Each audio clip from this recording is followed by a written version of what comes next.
Selamat malam, saudara-saudara yang dikasihi oleh Tuhan kita Yesus Kristus. Saatnya sudah tiba bagi kita untuk melaksanakan acara ibadah tengah minggu pada hari ini, Kamis, pada tanggal 13 bulan Agustus 2020. Sebelum kita berdoa, mari kita bernyanyi dengan mempergunakan Kidung Keesaan 122, bait pertama, kedua, dan ketiga. Di hatiku ya Yesus, Tuhan bersabdalah, agar tenang hatiku dan hilang khawatirku. Di hatiku, ya di hatiku, Tuhan bersabdalah, ku berserah, pasrah penuh, bersabdalah ya Tuhan. Sucikanlah ya Yesus diriku yang cemar, pakailah aku Tuhan, meraih yang sesat. Di hatiku, ya di hatiku, Tuhan bersabdalah, ku berserah, pasrah penuh, bersabdalah ya Tuhan.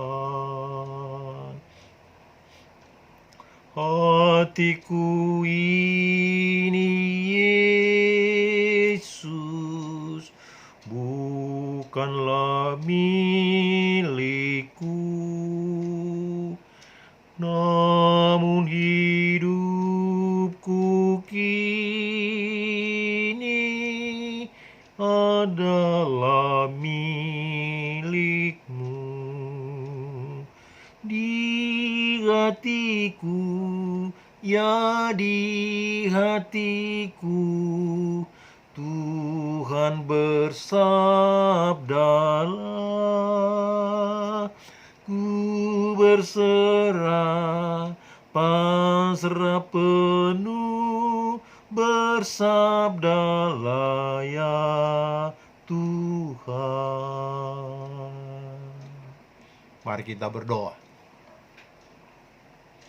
bersama dengan orang-orang percaya, orang-orang yang sedang menanti lawatan Tuhan, pribadi-pribadi yang berkeyakinan penuh dan percaya kepadamu untuk diberkati, diteguhkan lewat firman-Mu, agar hidup mereka dibaharui, mereka bersujud, mereka menyembah dan melipat tangannya di dalam hadirat Tuhan. Dan biarlah firman-Mu menerangi hati dan pikiran kami semua, dan firman-Mu menjadi pelita yang terus bersinar dalam perjalanan hidup kami, bahkan menjadi tongkat untuk di setiap perjalanan yang licin. Terpujilah Tuhan, di dalam nama Yesus kami berdoa dan bersyukur di hadirat Bapa. Amin. Pembacaan firman Tuhan terambil dari Matius pasal 14, pembacaannya pada ayat 22 sampai 33. Demikian firman Tuhan. Yesus berjalan di atas air. Sesudah itu Yesus segera memerintahkan murid-muridnya naik ke perahu dan mendahuluinya ke seberang. Sementara itu ia menyuruh orang banyak pulang. Dan setelah orang banyak itu disuruhnya pulang, Yesus naik ke atas bukit untuk berdoa seorang diri. Ketika hari sudah malam, ia sendirian di situ. Perahu murid-muridnya sudah beberapa mil jauhnya dari pantai dan diombang-ambingkan gelombang karena angin sakal. Kira-kira jam 3 malam datanglah Yesus kepada mereka berjalan di atas air. Ketika murid-muridnya melihat dia berjalan di atas air, mereka terkejut dan berseru, "Itu hantu!" Lalu berteriak-teriak karena takut. Tetapi segera Yesus berkata kepada mereka, "Tenanglah, aku ini, jangan takut."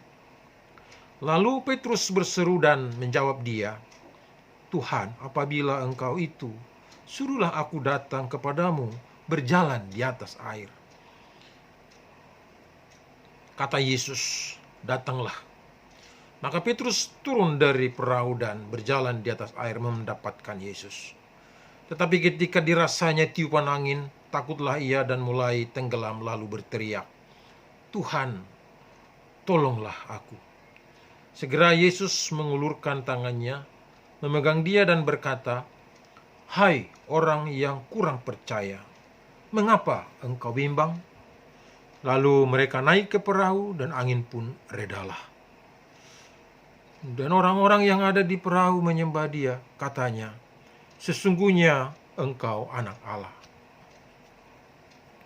Demikianlah pembacaan firman Tuhan. Terpujilah Yesus Kristus. Yang berbahagia ialah mereka yang mendengarkan firman Allah dan yang memeliharanya dalam hidupnya setiap saat. Amin.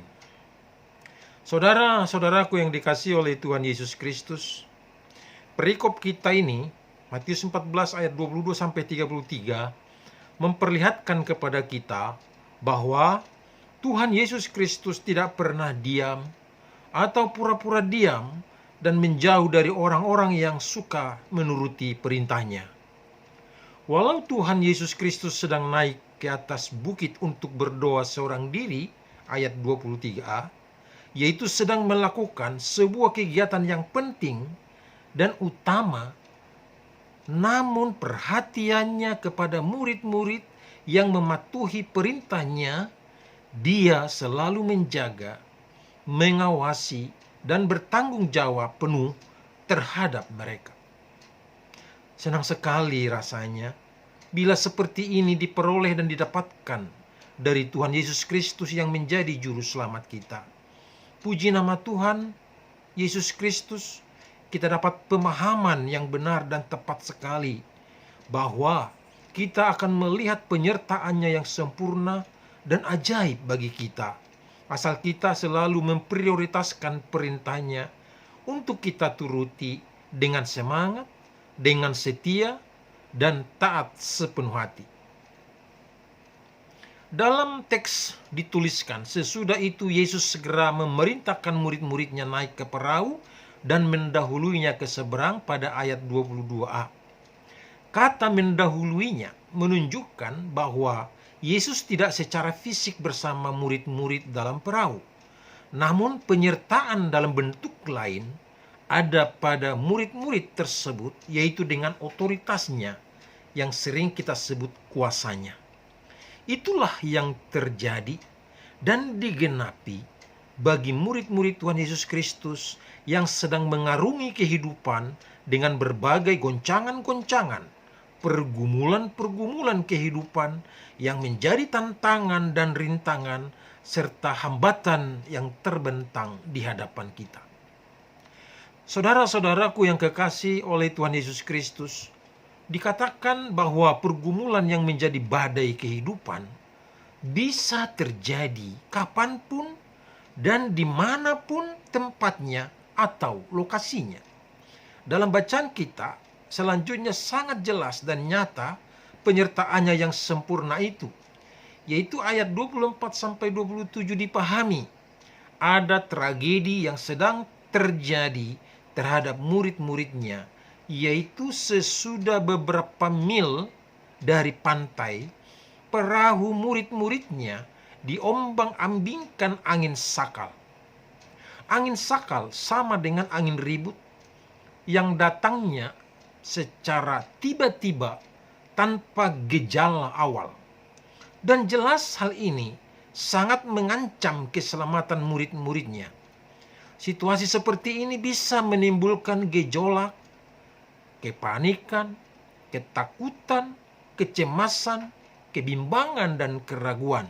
Atau bisa dimengerti bahwa pengalaman hidup di darat dan air dapat menimbulkan kecemasan, ketakutan, kebimbangan, bahkan perasaan yang campur aduk.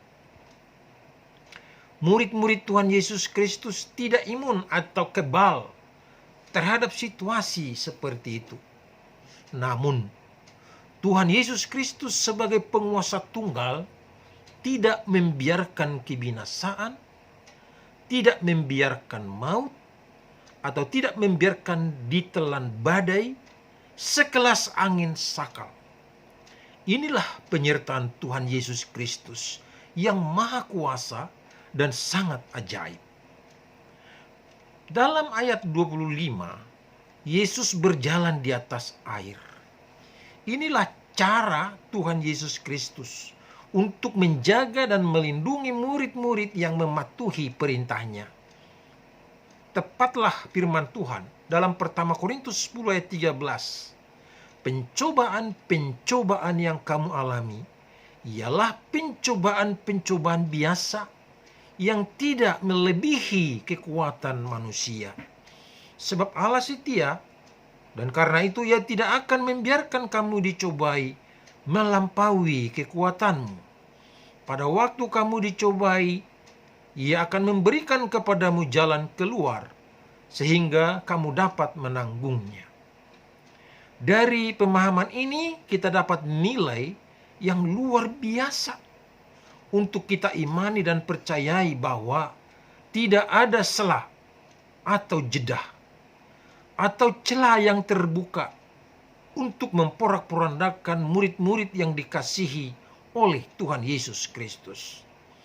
Saat murid-murid berteriak-teriak karena takut menyaksikan Tuhan Yesus Kristus berjalan di atas air, mereka murid-murid justru mengatakan, itu hantu. Disinilah letak cinta kasih sayang dari Tuhan Yesus Kristus. Dengan menjawab mereka yang sedang berteriak saking ketakutan, Tuhan Yesus Kristus menyapa dengan kata dan kalimat yang sangat menyejukkan dan meneduhkan. Tenanglah, aku ini, jangan takut. Ayat 27. Memang harus kita syukuri senantiasa bahwa bersama keluarga tercinta dan gereja, bahwa jawaban dari Tuhan Yesus Kristus selalu meneduhkan dan menyejukkan murid-murid yang setia dan patuh menaati perintahnya. Murid-muridnya yang mematuhi perintahnya walau berada dalam kesulitan, tidak dibiarkannya kecewa dan menangis sedih oleh karena angin sakal atau angin ribut.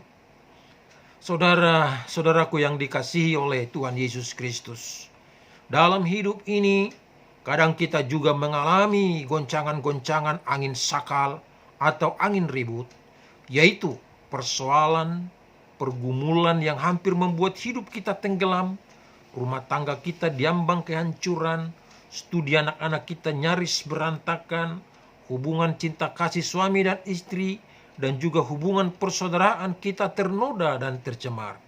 Bahkan masa depan kita terancam dan hampir kacau balau oleh karena situasi wabah pandemi virus corona COVID-19 melanda dunia dan negeri kita NKRI tercinta. Namun, ingatlah dan percaya dengan sungguh-sungguh bahwa di saat yang sangat mencekam sekalipun, Tuhan Yesus Kristus akan hadir sebagai penyelamat dan atau penolong. Dalam Mazmur 121 ayat 3-7 dapat kita buktikan besaran dari cinta kasih sayang Tuhan Yesus Kristus kepada kita. Dalam sabdanya bertutur menyapa kita demikian. Ia takkan membiarkan kakimu goyah. Penjagamu tidak akan terlelap. Sesungguhnya tidak terlelap dan tidak tertidur penjaga Israel.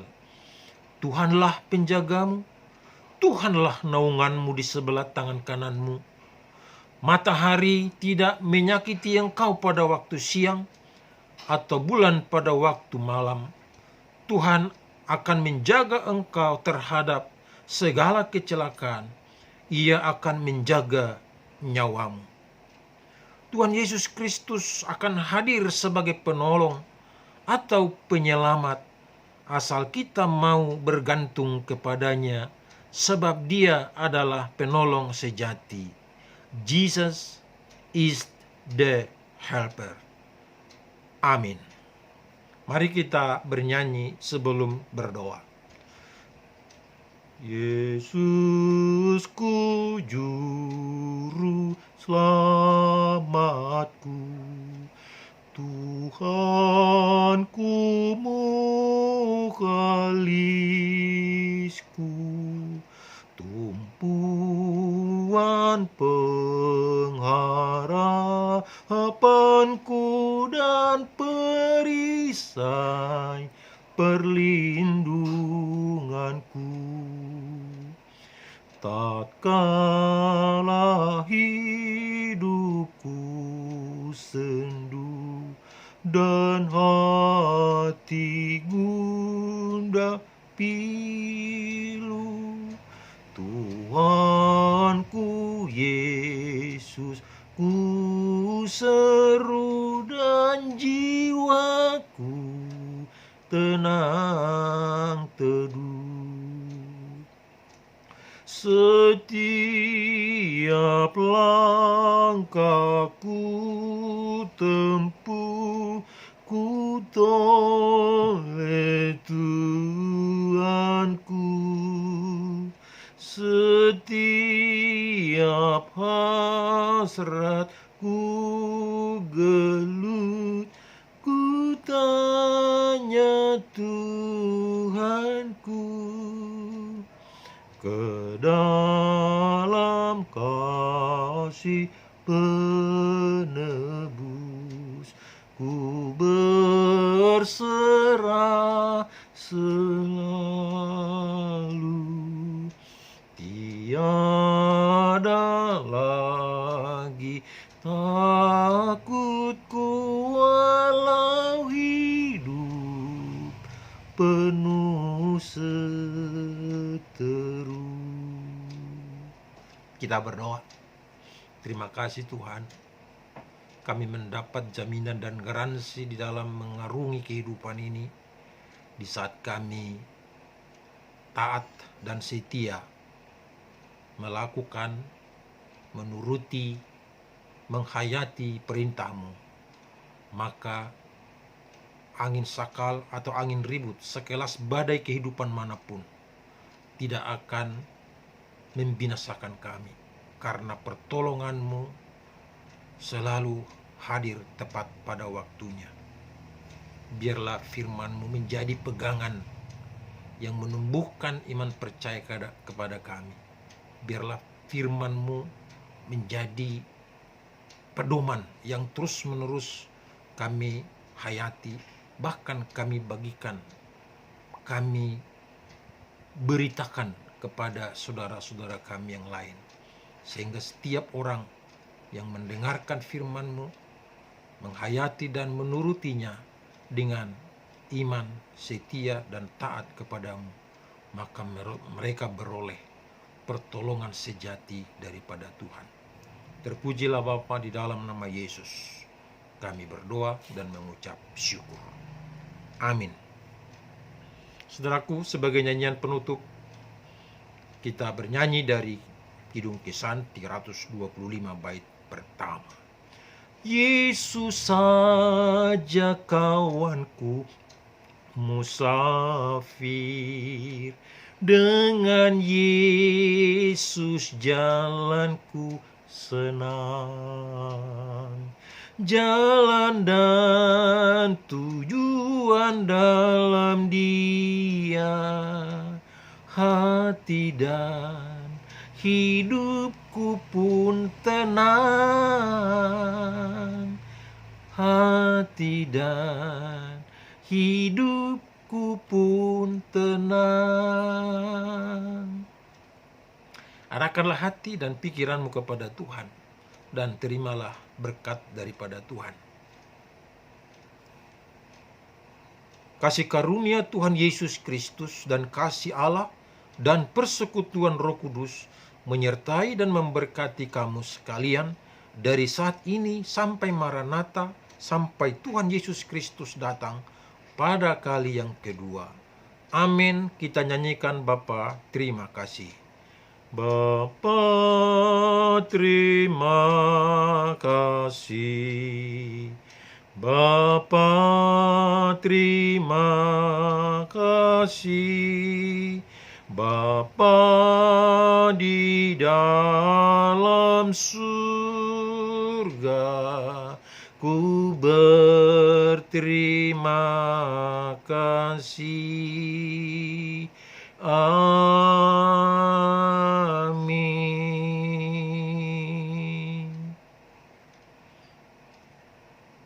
Demikianlah ibadah tengah minggu buat kita semua. Biarlah firman Tuhan yang menyapa, meneguhkan, memberkati kita semua dan memperbaharui komitmen kita. Hormat saya dan doa saya, Pendeta W. Simorangkir. Salam sehat dan tetap semangat. Tuhan Yesus memberkati. Amin.